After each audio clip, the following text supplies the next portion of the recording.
உங்களுக்கு எப்போது இப்படி தோணியிருக்கா?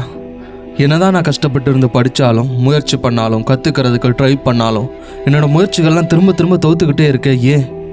உங்களோட தோல்விக்கு காரணம் உங்களோட சோம்பேறித்தனம் இல்லை, ஏன்னா நீங்கள் தான் முயற்சி பண்ணுறீங்களே. உங்களோட தோல்விக்கு காரணம் நீங்கள் திரும்ப திரும்ப திரும்ப முயற்சி பண்ணி உங்களோட முயற்சிக்கான பலன் கிடைக்கிறதுனால சோர்ந்து போயிட்டீங்க.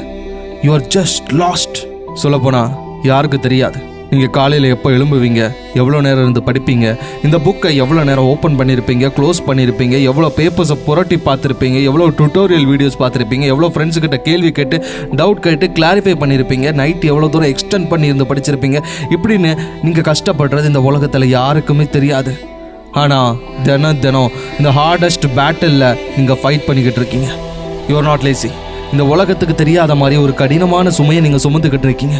And invisible weight, the depression, கவலை, கஷ்டம், சோகம், இந்த மாதிரி உங்களுக்குள்ளே ஏதோ ஒன்று இருக்குது. மைக்கேல் ஃபிலிப்ஸ், ஒலிம்பிக் ஸ்விம்மர், என்னதான் அவரோட பெர்ஃபார்மன்ஸ் கிரேட்டாக இருந்தாலும் சில நேரத்தில் அவரோட பெர்ஃபார்மன்ஸுமே டிப் ஆகும். அவருமே டிப்ரெஷனில் இருந்திருக்கார்.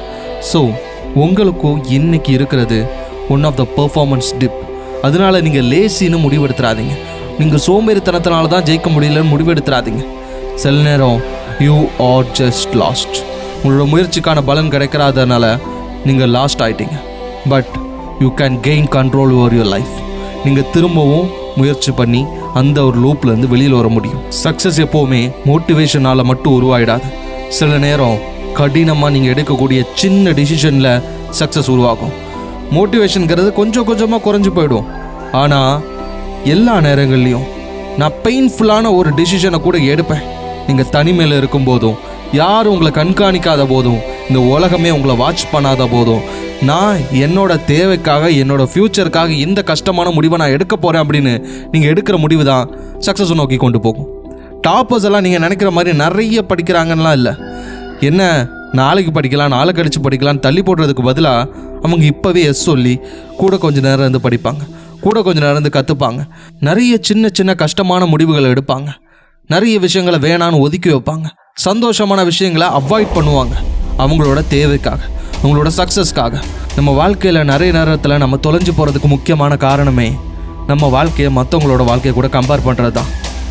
இன்ஸ்டாகிராம், வாட்ஸ்அப், ட்விட்டர், ஏன் உங்கள் ஃப்ரெண்ட்ஸு, உங்கள் கிளாஸ்மேட், உங்களோட ரிலேட்டிவ்ஸ், இவங்க எல்லாரையும் பார்த்து அவங்களுக்கெல்லாம் நல்லா மார்க் கிடைக்குது, ஏன் எனக்கு கிடைக்க மாட்டேங்குது, நானும் தான் கஷ்டப்பட்டு இருந்து படிக்கிறேன் ஆனால் என்னால் நிறைய மார்க் எடுக்க முடியல அப்படின்னு நீங்கள் உங்கள் லைஃப்பை அவங்க லைஃப் கூட கம்பேர் பண்ணுறீங்க. ஆனால் யாருக்கு தெரியும், அவங்க அவங்களோட லைஃப்பில் 20th சாப்டரில் இருக்கலாம், நீங்கள் உங்களோட லைஃப்பில் இப்போ தான் ஸ்டார்டிங் 2nd சாப்டரில் இருக்கலாம். ஸோ நீங்கள் ஒரு கம்பேரிசன் பண்ணுறீங்க அப்படின்னா அது ஃபேர் கம்பேரிசனாகவே இருக்க போகிறதில்ல. So stop comparing your self with others. அவங்களுக்கு மார்க் கிடைக்குதா, கிடைக்கட்டும். அவங்க நல்ல வாழ்க்கை வாழ்கிறாங்களா, வாழட்டும். பட் வாட் யூ வாண்ட், நீங்கள் உங்கள் வாழ்க்கையில் எதை சேஞ்ச் பண்ணிக்கணும். நீங்கள் இப்போ இருக்கக்கூடிய லைஃப் ஸ்டைல்லேருந்து கொஞ்சம் சேஞ்ச் பண்ணிக்கணும். உங்களோட ஃப்யூச்சருக்கு உங்களுக்கு என்ன தேவையோ அதுக்கு நீங்கள் இம்ப்ரூவ் பண்ணிக்கணும். ஸோ நீங்கள் கம்பேர் பண்ண வேண்டியது நேற்று இருந்த எனக்கும் நாளைக்கு இருக்க போகிற எனக்கும் இன்றைக்கி இருக்கிற எனக்கும் என்ன difference. What I did to make myself better. என்றைக்குமே மறந்துடாதீங்க, சிறிய முன்னேற்றம் தான்.